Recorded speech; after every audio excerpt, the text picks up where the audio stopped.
එතකොට අපිට මේකේ කෙලවරක් දකින්න බෑ නේද? අපිට මේ දවස් ටිකේ කරදරයක් නැතුව ඉන්න පුළුවන් වෙලා තියෙන්නේ. නෑ බෑ. ඔය මිනිහලා වැඩ කරන නිසා. ඔයා ඔහොම කිව්වට සුමේද? මං කොහොමද අකමැති මිනිස්සෙක් ළඟ අඩුම තරමින් වාඩි වෙලා හරින්නේ? ඉතින් මට දැනෙනම රේවති. කියන දෙයක් එතකොට මම මිනිහත් එක්ක එක කාමරේ ඉන්නේ. මොනවා කරන්නද? මම මේ වාහින්ද ඉවසනවා සුමේද.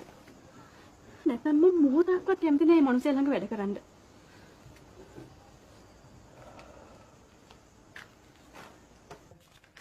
මේ දැන් එතකොට කොහොමද යන්නේ? වෑන් එක පාරේ නවත්තලා තින්නේ. ඊයේ බල්ලා අපිට ඉක්මනටම එන්න පුළුවන්. රේවති රේවති මම මේ මහත්තයාගේ ගෙදර දෝෂ වර්ගයක් තියෙනවා බලලා එන්න. මම ඉක්මනට එනවා. පොඩ්ඩක් මෙතන බලා ගන්නකෝ. කවුරු හරි આવොත් තියාගන්න ඈ. හරි. යන්න එන්න. හොඳයි මතය.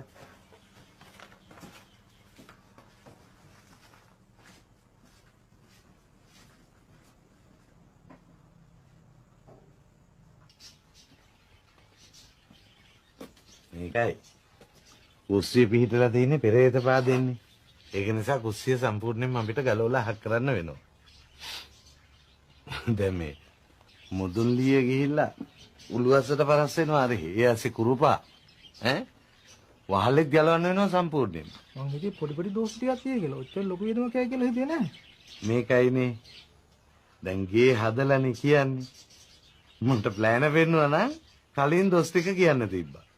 තව දෝෂයක් තියෙනවා අර කාමරේ. අපි බලමු එතන. නෑ නෑ මහත්තයා ඕනේ නෑ අපි යමු. ඕනේ නැත්තම් යා. අමතුමා අද පළාත් සභාවේ ඉඳලා එනකොට 5 විතර වෙයි. මොකද අද බජට් මීටින් නේ. 5 මාට විතර එන්න.